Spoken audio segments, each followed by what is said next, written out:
ভিকি জাহেদের রান্না কখনো খারাপ হয় না, এটা এখন দর্শকদের কাছে একদম প্রমাণিত। আর সেই বিশ্বাস নিয়েই তিনি ফিরেছেন তার হরর থ্রিলার জগতের অন্যতম আলোচিত সিরিজ চক্র ২ নিয়ে, যেখানে শুরু থেকেই টান টান উত্তেজনা আপনাকে গ্রাস করে ফেলবে। বাংলাদেশের বহুল আলোচিত আদম পরিবার ঘটনার অনুপ্রেরণায় তৈরি চক্র সিরিজের মূল পটভূমি গড়ে উঠেছে একটি অন্ধকার অস্বাভাবিক পরিবারের গল্পকে ঘিরে, যেখানে বাস্তব আর ভয় একসময় মিশে যায়। আর চক্র ২ সেই গল্পেরই সিকোয়েল, যেখানে আমরা দেখতে পাই এই ভয়ঙ্কর সবকিছুর শুরুটা কোথা থেকে। শুরু থেকেই সিরিজটা আপনাকে এক ধরনের চাপা অস্বস্তির মধ্যে রাখে, মনে হবে কিছু একটা ঘটতে যাচ্ছে, কিন্তু ঠিক কি সেটা বুঝতে বুঝতেই আপনি আরো গভীরে ঢুকে যাবেন গল্পের মধ্যে। প্রতিটা এপিসোডের রহস্য এমনভাবে তৈরি করা হয়েছে যা আপনাকে এক মুহূর্তের জন্য স্বস্তিতে থাকতে দেবে না। চিত্রনাট্যের দিক থেকে চক্র ২ একদম টান টান,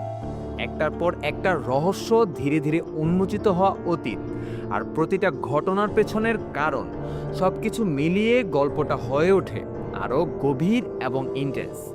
কিছু দৃশ্য সত্যি শিহরণ জাগায়, এখানে ভয়টা দেখানো হয় না, বরং অনুভব করানো হয়। নির্মাণ শৈলীতে ভিকি জাহেদ আবারও নিজের স্বাক্ষর রেখেছেন।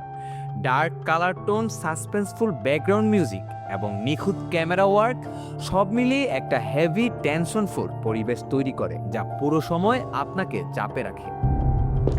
আমি ডক্টর হুমায়ুন। তবে কিছু জায়গায় রান টাইম একটু দীর্ঘ মনে হতে পারে, কিছু দৃশ্য ছোট করলে গতি আরো শার্প হতো। তবুও থ্রিল আর এঙ্গেজমেন্ট কোথাও কমতি নেই। চক্র ২-এ তৌসিফ মাহবুব, গাজী রাকায়েত, আজমেরি হক বাঁধন, মেঘলা মুক্তা, একে জাহাজ সেতু ও নাদের চৌধুরী প্রত্যেকেই নিজেদের চরিত্রে দারুণভাবে ফুটে উঠেছে। বিশেষ করে তৌসিফ মাহবুবের পরিমিত ও ম্যাচিউর অভিনয় পুরো গল্পটাকে আরো বিশ্বাসযোগ্য করে তুলেছে। আর শেষটা আপনাকে সন্তুষ্ট করার পাশাপাশি নতুন রহস্য ছুড়ে দেবে, যা সরাসরি নিয়ে যাবে চক্র ৩-এর অপেক্ষায়।